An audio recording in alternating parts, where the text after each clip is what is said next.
કહેવા માંગુ છું કે દીકરીના કરિયાવરમાં થોડું ઘણું ઘટતું હોય ને તો મહેરબાની કરીને એને એમ ન કહેતા કે બાપે કરિયાવરમાં કાંઈ ન આપ્યું, કારણ કે એ બાપે એના કાજાનો કટકો તમને આપી દીધો છે, એનું ધબકતું હૃદય તમારા હાથમાં મૂકી દીધું છે, એના શરીરનો એક અંગ તમને આપી દીધો છે. આથી વિશેષ તો એ બાપ તમને શું આપે? અને સાંભળી લેજો, અહીં બેઠેલા હરેક દીકરીના બાપ તમારી દીકરીના ઘરે નજર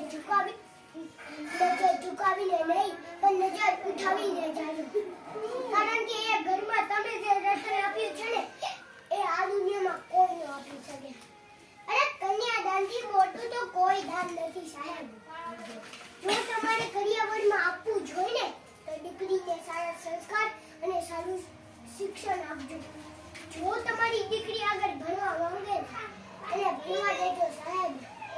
એને એમ ન કહેતા કે બેટા તારે ભણવાની જરૂર છે, અમે તો તારા માટે મોટું ઘર ગોઠવવાના છીએ, મોટા ઘરમાં તને પરણાવવાના છીએ. આ બોલતા પહેલા એક વસ્તુ યાદ રાખજો કે આપણે આ દુનિયામાં કાયમ પરમનન્ટ નથી. પરિવર્તન એ સૃષ્ટિનો નિયમ છે અને આમ તો આપણા બધાનું જ કહેવું છે ને કે માવતર દઈ છાણીને કરમ લઈ જાય તાનું. ન કરે નારાયણ. જો તમારી જીવનમાં કાંઈ પણ ખરાબ પરિસ્થિતિ આવી ને એક સંસ્કારી અને શિક્ષિત દીકરી તેના પતિ અને પરિવારનો સાથ આપીને ફરી પાછા એને ઊભા કરી શકે. કદાચ કોઈ આપણું મકાન છીનવી લેશે, આપણા જમીન અને જાયદાદ છીનવી લેશે, પણ આ દુનિયામાં કોઈની પણ તાકાત નથી કે આપણું શિક્ષણ છીનવી શકે. શિક્ષણથી મેળવેલું આપણું જ્ઞાન, આપણું ટેલેન્ટ છીનવી શકે, સિવાય ભગવાન.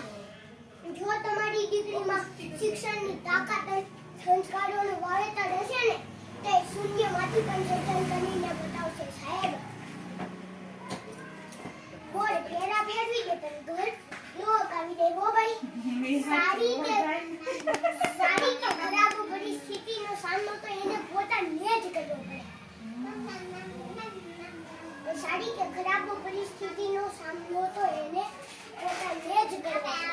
જનક રાજા પણ તેની દીકરી સીતા જોડે વનમાં નહોતા જઈ શક્યા.